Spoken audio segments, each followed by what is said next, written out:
नहीं हो गया, क्या क्या नहीं हो गया। ममता जी अलग, सिलीगुड़ी में राहुल गांधी की यात्रा आपको परमिशन नहीं दी।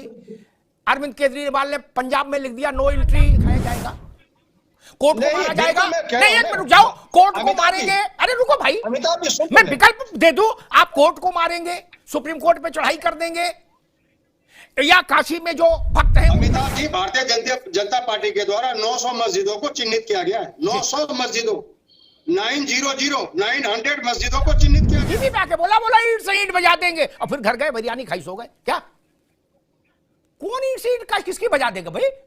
रूल ऑफ लॉ है मुफ्ती साहब, ये कोई भेड़ तंत्र है कि ये इराक।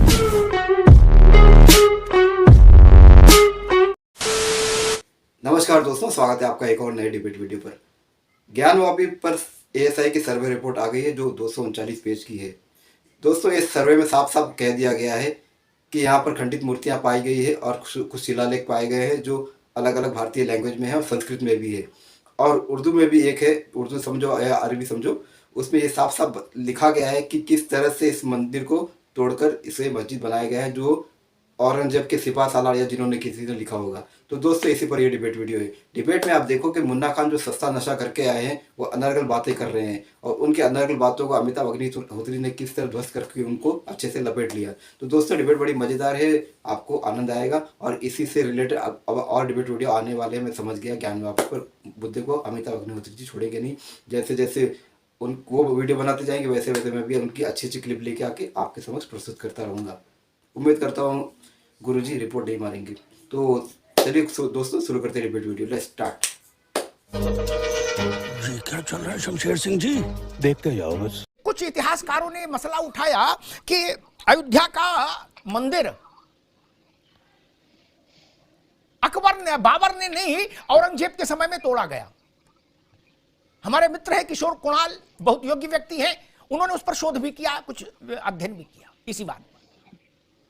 मैं कहता हूं खिलजी ने तोड़ा, ऐबक ने तोड़ा, कुतुबुद्दीन ने तोड़ा, बाबर ने तोड़ा, बाबर के चाचा ने तोड़ा, बाबर के नाती ने तोड़ा, इसमें क्या फर्क पड़ता है? ऐसा तो किसी ने नहीं कहा कि राम जी और बाबर एक साथ पैदा हुए थे, ऐसा किसी ने बोला नहीं।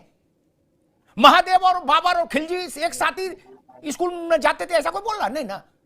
अरे जिसने भी तोड़ा भाई, काशी में महादेव से पहले कोई है क्या? बाबर हो, बाबर के चाचा हो, सब बाद में आए होंगे ना। औरंगजेब ने नहीं तोड़ा, औरंगजेब के फूफा ने तोड़ा, फूफा ने तोड़ा, जीजन तोड़ा, उसका नाम कुछ हो, उसमें क्या रखा बताओ? ऐसा कोई हिमाकत कर सकता है जो ये कहे कि नहीं नहीं वो जो औरंगजेब के फूफा थे वो दूर वाले, वो पहले थे, आए थे काशी में, उसके बाद में महादेव आए? ऐसा तो नहीं कोई कह सकता। काशी में महादेव, मथुरा में कृष्ण और अयोध्या में राम। बाकी सारी बातें तो इनकी बाद की है ना मुफ्ती साहब। नहीं, उस बहस में काय को पड़े कि चाचा ने तोड़ा कि मामा ने तोड़ा, छोड़े उस बहस को। मुन्ना खान साहब जी, एक बात मुझे याद आ रही है, वो कह दूं बड़ी आनंद की बात है।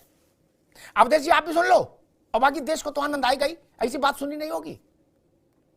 जब अयोध्या में प्राण प्रतिष्ठा होने जा रही यतिमा, जब अयोध्या में प्राण प्रतिष्ठा का मुहूर्त निकला तो कुछ लोगों ने कहा कि समय गलत है, इसके बाद देश में बड़े हिचकोले आएंगे, झटके लगेंगे, तूफानी बवंडर। हमको लगा ये कह रहे प्राकृतिक, उनके लिए वास्तव में समय गलत था प्राण प्रतिष्ठा का, मैं समझ गया। अभी तो प्राण प्रतिष्ठा हुए हफ्ता भर नहीं बीता मुफ्ती साहब, क्या क्या नहीं हो गया, क्या क्या नहीं हो गया। ममता जी अलग, सिलीगुड़ी में राहुल गांधी की यात्रा आपको परमिशन नहीं दी। अरविंद केजरीवाल ने पंजाब में लिख दिया नो एंट्री। उत्तर प्रदेश में अखिलेश यादव कह रहे कि कांग्रेस को समझ ही नहीं है गठबंधन कर चलाने की। नीतीश जी ने तो गठबंधन ही छोड़ दिया जो गठबंधन के जन्मदाता थे। और उसी समय ये एएसआई की रिपोर्ट आ गई विश्वेश्वर महादेव पर। अब मैं समझ रहा वो लोग कौन सा पत्रा देख के आए थे, वो ठीक कह रहे थे कि भूकंप जैसे झटके आएंगे, ये टाइम ठीक नहीं है। अभी तो हफ्ता नहीं बीता, रामलला क्या क्या चमत्कार कर रहे हैं बताओ। अभी बैठे हुए आरती पूजन राग भोग हुए हफ्ता नहीं बीता, और हमको लग रहा हफ्ता होने से पहले बिहार में सरकार बदल जाएगी, यानी क्या क्या स्थिति बनेगी। खैर मुन्ना खान साहब जी, अब गंगा जमुना का तकाजा क्या है, भाईचारे का तकाजा क्या है, कि गंगा क्या कह रही हो, जमुना क्या कह रही, क्या होना चाहिए काशी में। रिपोर्ट आ गई, इसी रिपोर्ट को आधार बना के अयोध्या का विषय आगे बढ़ा था हाई कोर्ट से सुप्रीम कोर्ट कि जमीन के नीचे क्या है। और जब अयोध्या का सर्वे हुआ था तब तकनीक बहुत सीमित थी, अब तकनीक तो बहुत आगे है। जी देखिए अमिताभ जी आदिल हसन का एक शेर है जी कि लश्कर भी तुम्हारा सरदार भी तुम्हारा, लश्कर भी तुम्हारा सरदार भी तुम्हारा, झूठ को सच लिख दो अखबार भी तुम्हारा। जी तो सबसे पहली बात तो ये है कि आप लोगों को तो बिल्कुल वास्तविकता को में सच्चाई पे ये सवाल पूछने चाहिए, आखिर सुप्रीम कोर्ट के जो ज्ञानव्यापी एएसआई के सर्वे थे वो लीक कैसे हो गए?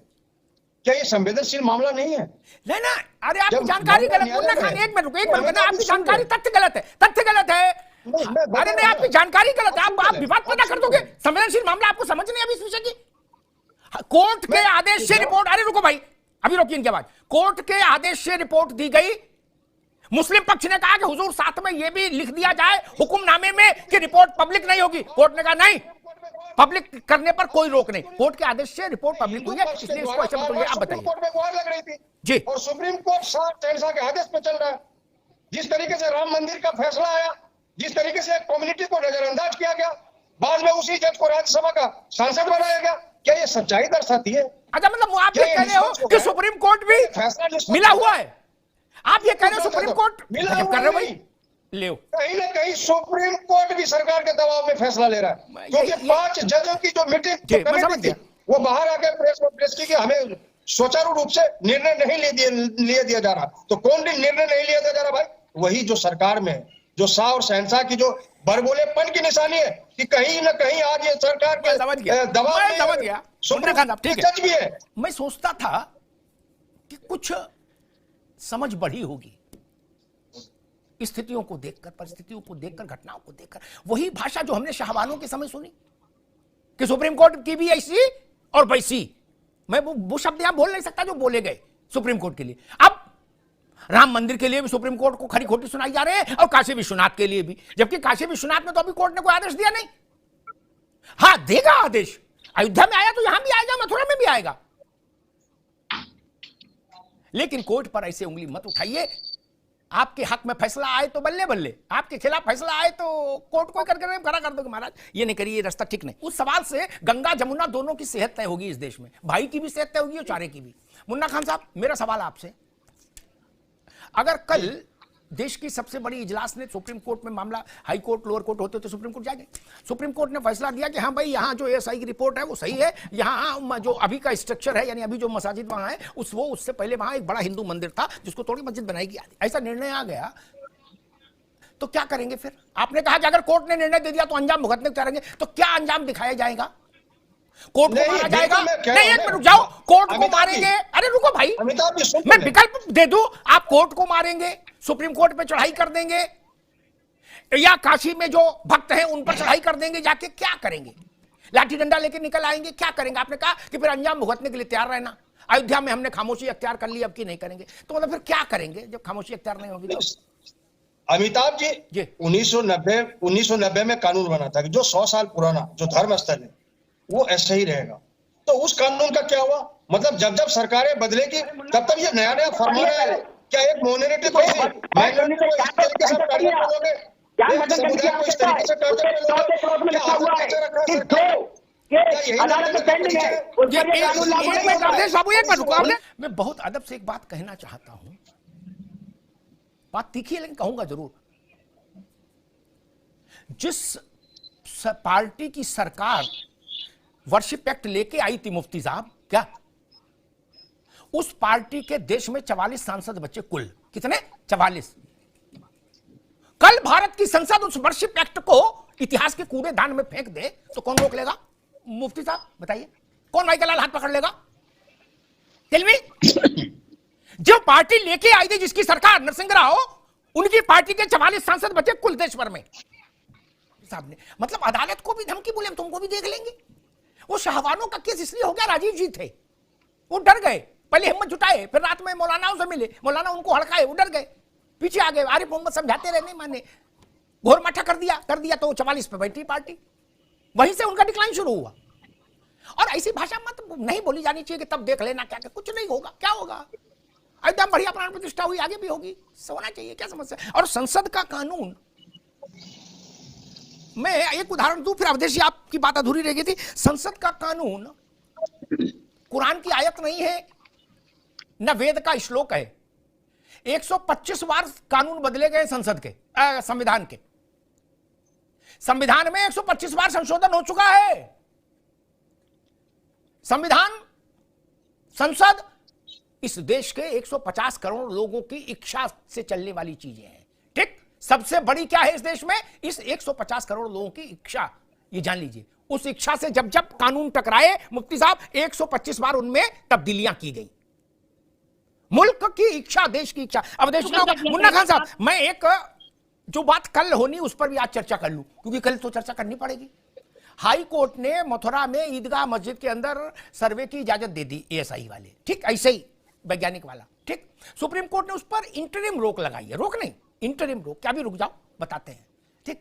मान लीजिए कल को वो भी अलाउ हो गया तो वहां की भी रिपोर्ट आ जाएगी, मथुरा की भी, क्या तब क्या होगा मुन्ना खान साहब?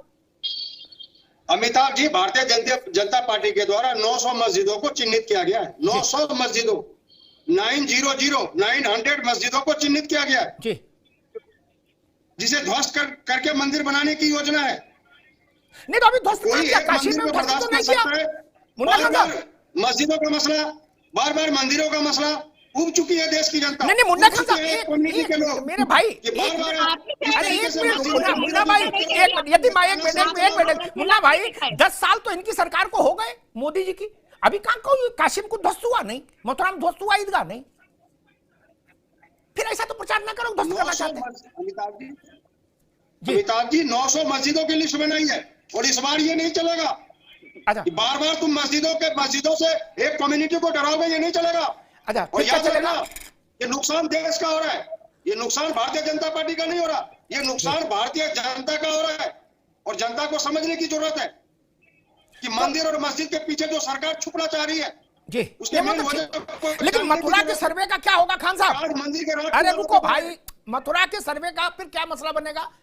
वहां भी ईदगाह के अंदर सर्वे के लिए इजाजत दे दी है। आज शमशान कब्रिस्तान के वाला पे जा रहे हैं।